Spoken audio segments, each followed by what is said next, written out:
you. Daniel, um, I have not heard back from Chandler Waterman, and Daniel did respond to me, and he was trying to coordinate a time to speak with me, and I gave him a time to reach out so we could, talk about these things, and he never responded to me. So that's what's happened since then. Well, you can choke him at the meeting on Tuesday.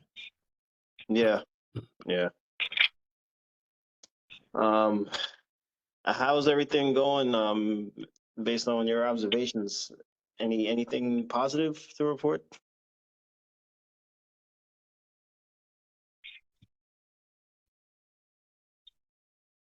Okay, that's not a good. It's not a good sign.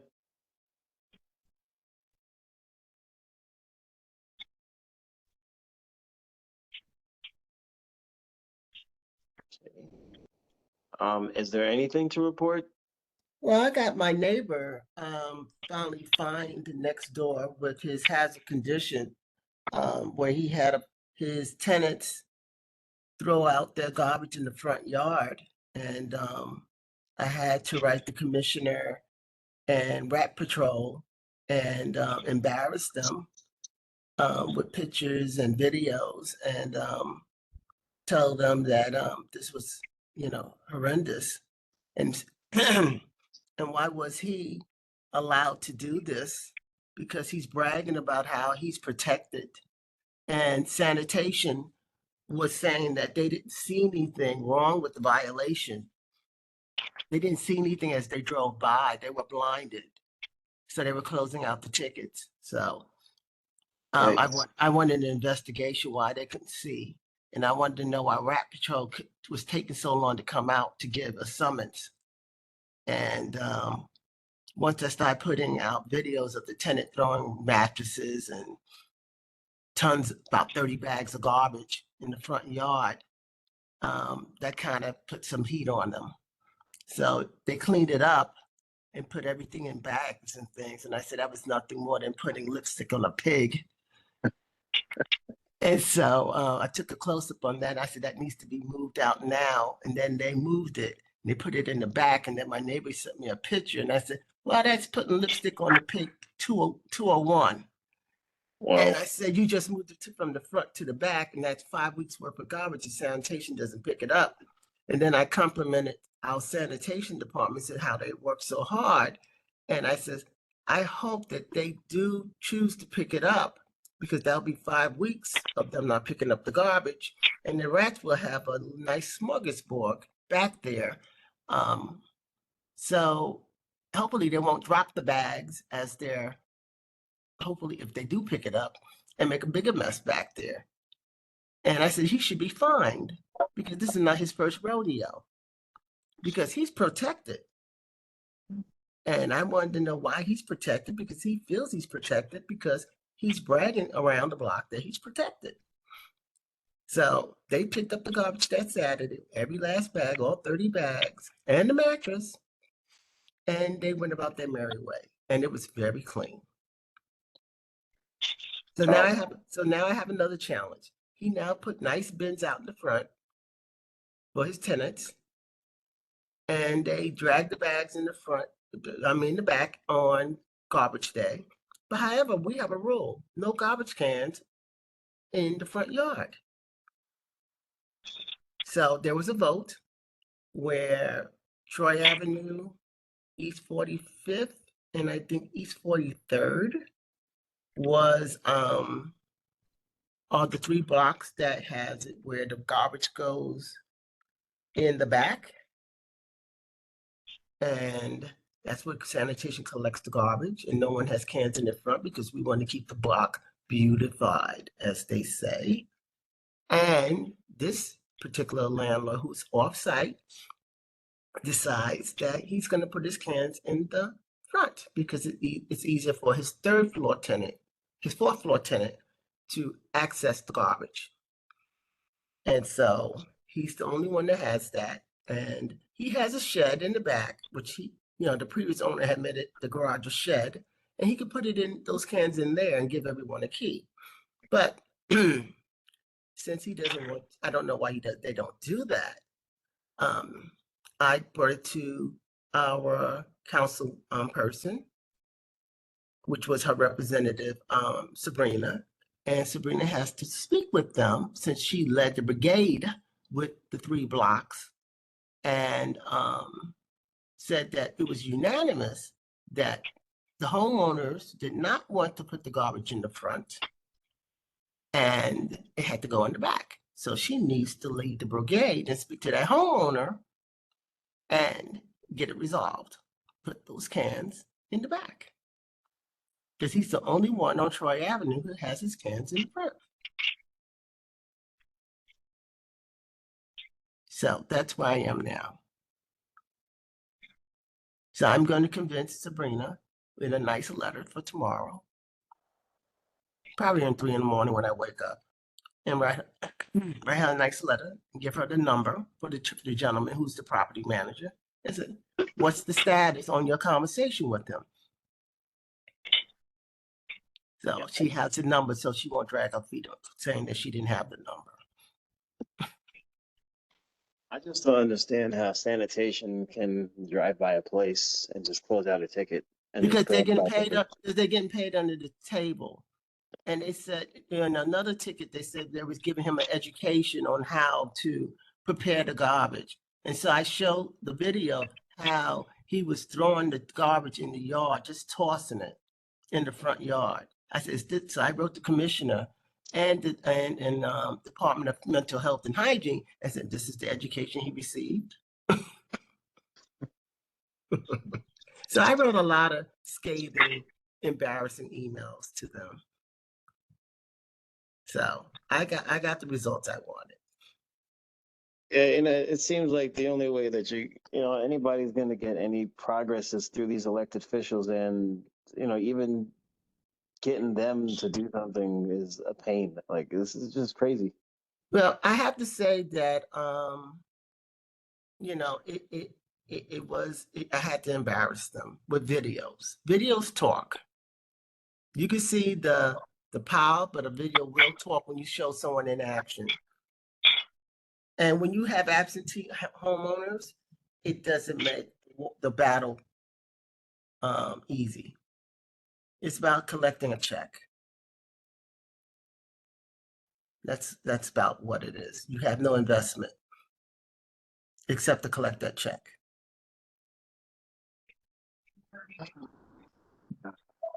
Makes it unfortunate. The only thing I can think of doing is speaking to these people in person tomorrow again, like reaching out to them through email or voicemail doesn't seem to work, and it gets frustrating. Well, you have to see, like I told you, you have to see them in person. If you don't catch them in person, and you are not going to make a point with them. And usually you have to catch the council person, council member, and assembly member in person in order to get those individuals to move. And right now they don't know who you are. They know about you, but in order for them to get motivated, you have to be in their face. So you have to be a face that they know they have to move on. And that's the only thing I can advise you on for September. So anything that happens this summer, you really need to get to those events. Yeah. You can't, email is not going to do it unless you are hands on the ground. Yeah, they definitely know how to ignore those. Oh yeah, because there's too many of them.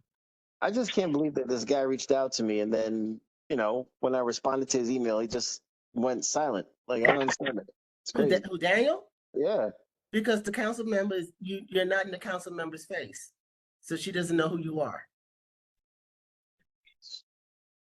So I'm in the council member's face. They see me with my mask on. They know who I am. They have my face on the most wanted poster in their office. Okay, so you have to get that to that point. Oh my God. You got to be a tick up the fly's butt. A tick is smaller than a fly. That's the truth. Okay, that's just my advice. Well, If you're the chair for the next season, I don't know how the vote went. yeah, that makes two of us.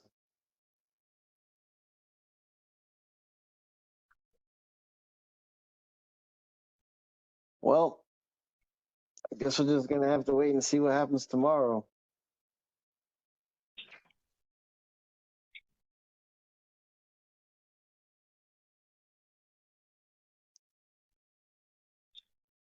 Um, was there anybody else that had anything to report?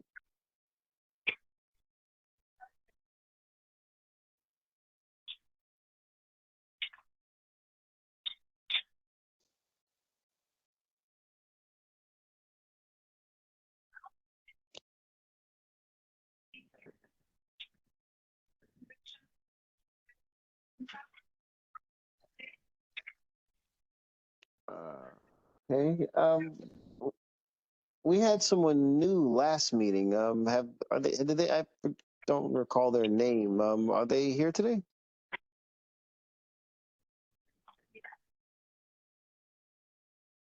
You lost about 4 or 5 people that were on the call while they were waiting.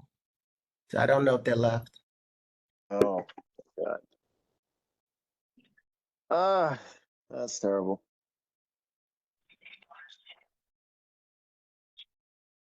Well,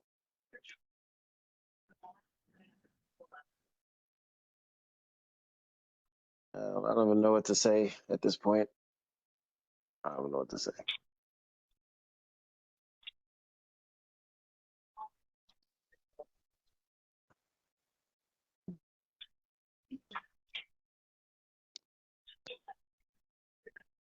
Well, I guess the best that can do at this point is just try to speak to these people tomorrow, face to face. Take it from there, I suppose. I mean, so that's all I can think of at this point. Tried everything else.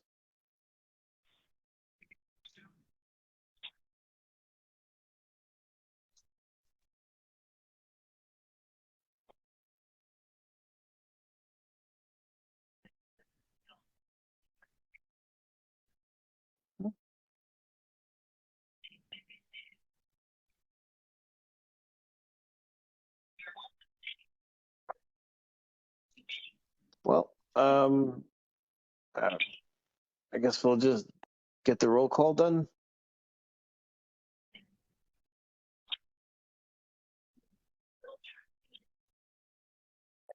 Okay, Vanessa Quashi, committee member. Monica McCain Brown, committee member.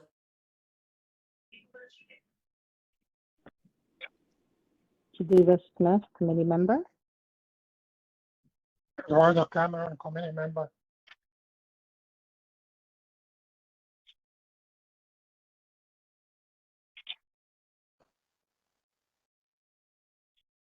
Well, everyone, I guess judging by the silence, you guys are just as frustrated as can be expected. I wish that you know, there was more I can do. I mean, aside from speaking to these people face to face, which we'll try to do that tomorrow. But I mean, overall, you know, like you said, these people don't acknowledge me one way or another. Um, Started to find out just how limited, the ability of this thing can be when the elected officials aren't receptive to the efforts you make to try to address the issues. And that's a voting problem. Hello? I'm sorry, that's me, Simone Sylvester, present. I write it, I did it in the chat, but I'm Oh, gonna log off. I have no audio. okay.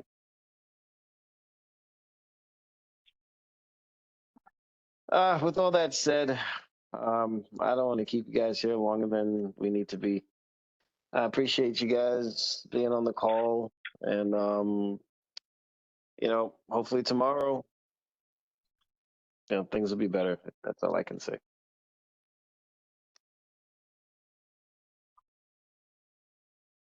I'm sorry, what's happening tomorrow that you guys keep referring to? Maybe I'm not, maybe I'm missing something. We have our meeting tomorrow, our general meeting. Okay, thank you. Yeah, usually it's on the Wednesday, but since Juneteenth is a holiday, it was moved to Tuesday.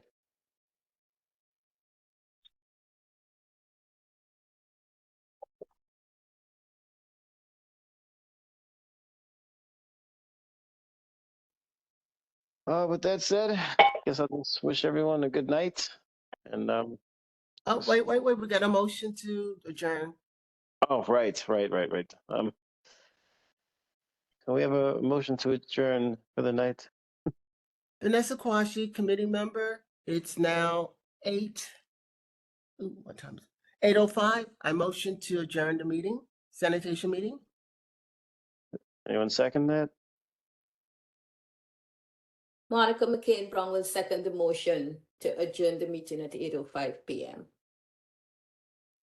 Okay, with that said, hope you guys have a great night. And hopefully tomorrow we'll have some better results. Okay. Okay. Have a wonderful summer. Thank you, Ms. Squashy. Everyone have a great too. summer. You too. How are Thank you you. doing, Ms. Squashy? Huh? How are you doing? Oh, I'm doing much better. Good. Thank you.